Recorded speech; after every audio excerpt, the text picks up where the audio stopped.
आज हम बालकृष्ण भट्ट के निबंध शब्दों की आकर्षण शक्ति पर विचार करेंगे। बालकृष्ण भट्ट ने इस निबंध में शब्दों के महत्व को, छोटे से शब्द किस तरह से हमें बांध सकते हैं, शब्दों का समूह कैसे चित्त को अपनी ओर खींच सकता है, इस पर न्यूटन की आकर्षण शक्ति के माध्यम से उदाहरण देकर इस निबंध का प्रारंभ उन्होंने किया है, जिसमें ये बताने का प्रयास किया है कि किस तरह कोयल के पंचम स्वर में भी वो आकर्षण है, बीन की बाजन में भी वो आकर्षण है। यानी जो हमारे कान को सुखद दे, मन को आकर्षित करे, वो शब्द है, वो अपने आप में महत्वपूर्ण होता है, हमें आकर्षित करता है। आगे वो इस निबंध में बताते हैं कि शब्द की मधुर ध्वनि में जो अर्थ चातुरी भी भरी होती है, तो वो भी हमें मन को खींचने वाली ही होगी। जैसे कि उन्होंने उदाहरण देते हुए कहा कि अलंकारों में अनुप्रास एक कर्ण रसायन है, पर उसमें अर्थ चातुरी न रहने से वो इतना महत्वपूर्ण नहीं हो पाता। तो वो ये कहते हैं कि काव्य में पद लालित्य, पद में वो सौंदर्य भाव तो होना ही चाहिए, वो सरसता तो होनी ही चाहिए, साथ ही साथ अर्थ चातुरी भी होनी चाहिए। तो जो पहला बिंदु है उस पर हम बात करें तो इसमें निकल के आता है कि अर्थ चातुरी, पद लालित्य के साथ साथ अर्थ चातुरी भी आवश्यक होती है शब्दों को आकर्षित बनाने के लिए या काव्य को प्रभावशाली बनाने के लिए। उन्होंने दामोदर गुप्त का श्लोक का उदाहरण देते हुए बताई बात कि अप सारय धनसार कुरुहार दूर एवं की कमले अलम लमली मृडा लौरिति वदति दीवानीशः बाला। तो कोई, जैसे इसमें कहा है कि कोई विरहणी नायिका अपने प्रियतम के वियोग में कामाग्नि से व्याकुल हो अपनी सहेली से कह रही है कि काम ज्वर के दूर करने को जो तुमने यह चंदन धनसार हमारे शरीर में पोत रखा है, इसे अपसराए मतलब दूर करो, इसलिए कि चंदन से तो कामाग्नि और धधक उठेगी। मोतियों का हार उतार लो, कमलों से क्या होगा, यह भी ठंडक ना पहुंचा सकेंगे। ठंडक के लिए जो मुडाल अलम मलाली, मुडाल जो तुमने मुडाल मेरे ऊपर धरा है उससे भी हटाओ। तो इस तरह ये बाला है वो रातों दिन कह कह तुम्हारे वियोग में रोया करती है। तो इसमें किस तरह देखिए कि अर्थ चातुर्य से जो पद में लालित्य भी है और अर्थ चातुर्य भी है, तो ये अपने आप इस पद को प्रभावशाली बनाता है। तो अनुप्रास की मिठास और अर्थ चातुर्य, ये दोनों का जो एक साथ मिलना है वो उस पद की, उस काव्य की शोभा को बढ़ाता है। आगे वो उदाहरण देते हुए कहते हैं, इसी बात को अपने उदाहरण से पुष्ट करते हुए कहते हैं कि मानहु मुख दिखरावनी दुल्हनी करी अनुराग, सास सदन मन ललन हूँ सौतिन दियो सुहाग, भूषण भार सम्हारिये किमि ये तन सुकुमार, सूधे पाय न धरी परत मही शोभा के भार, लगा लगी लोचन करई, लगा लगी लोचन करई नाहक मन बंध जाए, देहे दुल्हैया की बढ़े ज्यों ज्यों, यौवन ज्योति त्यों त्यों लखी सौते, सबे बदन मलिन द्युति होती। तो इस पद में भी अर्थ चातुर्य का प्रभाव, पद लालित्य में अर्थ चातुर्य का प्रभाव बताते हुए वो कह रहे हैं, इस उदाहरण से अभिव्यक्त कर रहे हैं, जिसमें ये बात कवि स्पष्ट करते हुए कह रहा है कि जो नायिका है उसकी मुख की जो सौंदर्य है वो किस तरह से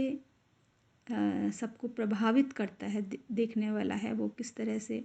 मंत्रमुग्ध हो जाता है, और उस मंत्रमुग्धता में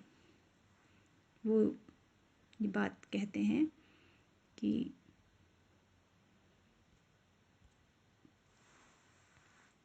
अनुप्रास की बिना बनावट के, अनुप्रास के बिना जो अर्थ जो पद में है वो प्रभावपूर्णता नहीं आ सकती है। तुलसी का उदाहरण देते हुए, पद का उदाहरण देते हुए कहते हैं कि तुलसी सराहत सकल सादर सिंह सहज सन्हे की, दिग मोही भयो बेनु बन आगी दुसह दहा दुख दूषण भागी, सुनी बहुरी मातु मृदु भवानी सील सन्हे सरल रसा सानी। तो यहाँ भी वही बात कह रहे हैं कि किस तरह से सादर के साथ वो स्नेह के साथ है, वो जो हर एक उस बात को सराह रहे हैं, इस बात पे बल दे रहे हैं कि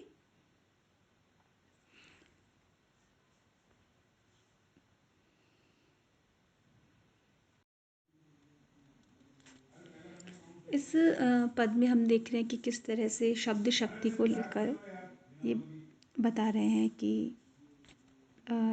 धिक मोही भयो बेनु बन आगे दुसह दहा दुख दूषण भागी, कि इसमें अनुप्रास के माध्यम से शब्द शक्ति को कितनी खूबसूरती से इसमें बताया है कि मुझे धिक्कार है, मैं बांस के वन में आग उत्पन्न हुआ और कठिन दहा दुख और दोषों का भागी बना। तो बांस के वन में आग उत्पन्न होने का मैं माध्यम बना, उस तरह से हुआ। तो ये जो भावा है वो अपने आप में अर्थों, जैसे कि अंग्रेजी में भी उदाहरण के साथ बताया है कि द साउंड शुड सीम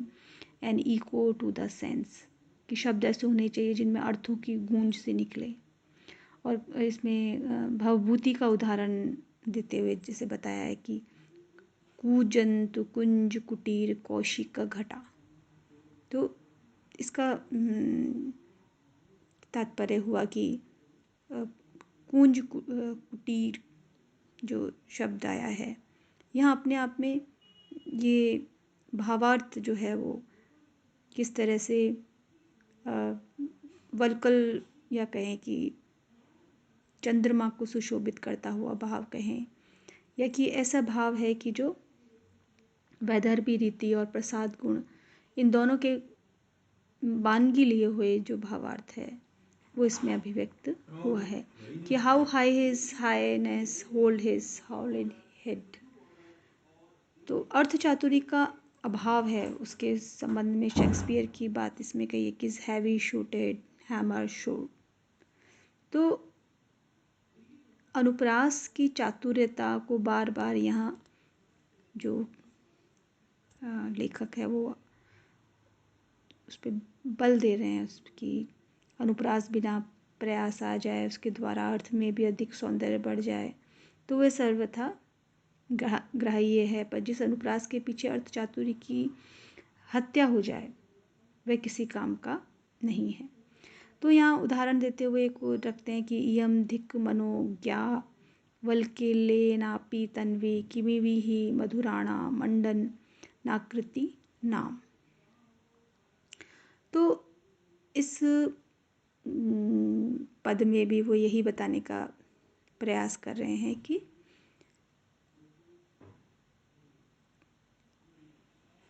किस तरह से वल्कल की शरीर के योग्य नहीं है और वल्कल वस्त्र जो हैं वो शरीर के योग्य नहीं, अलंकार की शोभा नहीं बढ़ा सकते हैं। ऐसी बात नहीं है कि जिस तरह से भले ही वल्कल वस्त्र इसके शरीर के योग्य नहीं, तथापि यह इसके लिए अलंकार की शोभा नहीं कर रहा है। ऐसी बात नहीं। शिवाल काई से घिरा हुआ भी कमल मनोहर लगता है। काला कलंक भी चंद्रमा की शोभा को बढ़ाता है। यह कृशांगी शकुंतला वल्कल वस्त्रों से भी अधिक सुंदर प्रतीत होती है, क्योंकि सुंदर आकृतियों के लिए क्या वस्तु अलंकार नहीं होती। तो इस तरह की व्याख्या जो देते हुए कालिदास अपने पद में जब इस पूरे पद का अर्थ निकालते हैं तो इसमें यही बात निकल के आ रही है कि किमीव ही मधुराणा मंडन नाकृति नाम, कि क्या शोभा नहीं बढ़ा सकता है। अगर आपका चंद्रमा में कलंक है फिर भी वो शोभा बढ़ा रहा है, तो वो इसी भाव में कह रहे हैं कि कमल है वो काई में है लेकिन फिर भी मनोहर है। तो इस तरह की अनुप्रास की बनावट है वो उसको काव्य को उत्तम बनाती है। और अर्थ चातुर्य का ही दूसरा उदाहरण आगे देते हुए कहते हैं कि ललित लवंग लता परिशीलन कोमल मलय समीर। इसमें वो प्रसाद गुण विशिष्ट अनुप्रास जैसा है। प्रसाद गुणों की महत्ता अनुप्रास की तरह करते हुए वो इस पद में जब बता रहे हैं तो यहाँ भाव जो है वो भाव अपने आप में ललित लवंग लता कि हे सखी मलय पवन है वो लवंग पल्लवों से निकुंज वन को आलिंगित कर रहा है। तो ये अपने आप में ललित लवंग परिशिम कोमल मलय समीरे कि जो मलय पवन लवंग पल्लवों से निकुंज वन को पूरे वन को आलिंगित कर रहा है। ये भाव है अपने आप में प्रसाद गुण का विशिष्ट भाव है। और यही भाव है वो वैदर्भी रीति का अनुप्रास में बता रहे हैं। अलग अलग उसमें काव्य गुणों के हिसाब से चल रहे हैं। प्रसाद गुण में कैसा है, रीति आ गई प्रसाद रीति में कैसा है। और ऊपर हमने देखा कि अनुप्रास का उदाहरण है वो किस तरह से व्यंजना के रूप में या वक्रोक्ति के रूप में भी प्रस्तुत कर रहे हैं। तो वैदर्भी रूपी के रूप में भी जब उन्होंने उदाहरण दिया कि कुतो सह विचिस्त्वः यदि गता लोचन पथम त्वमापिता पीताम्बर पुरनिवास वितरसि त्वदुत्संगे गंगे पतति यदि कास्यतनुभूतां तदा मातः शातकृत वपद लाभोक्ति लघु। तो इस भावार्थ में बता रहे हैं कि गंगे तुम्हारी लहर है, वो नेत्र पथ में आ जाए तो नरक पाप कहाँ, तुम जल रूप में भी में जो पी लो जाओ तो पीताम्बर सीधे कुछ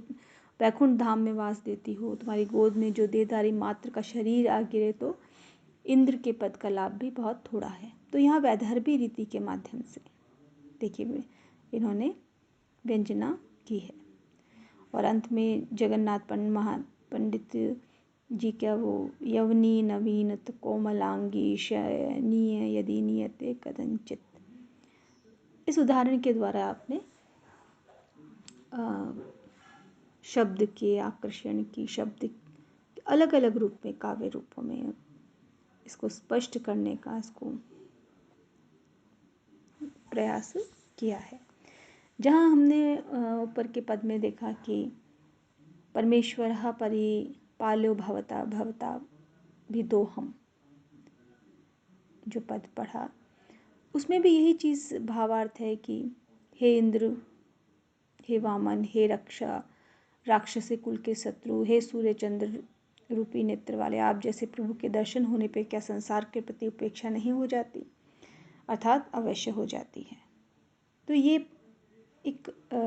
चमत्कारिक रूप में आप इसमें बात को स्पष्ट करने का या बात को रखने का अपनी जब पद में पढ़ा कि किस तरह से प्रसाद गुण विशिष्ट अनुप्रास के रूप में आया कि परमेश्वर परिपालो भवता भवता पभी तो हम,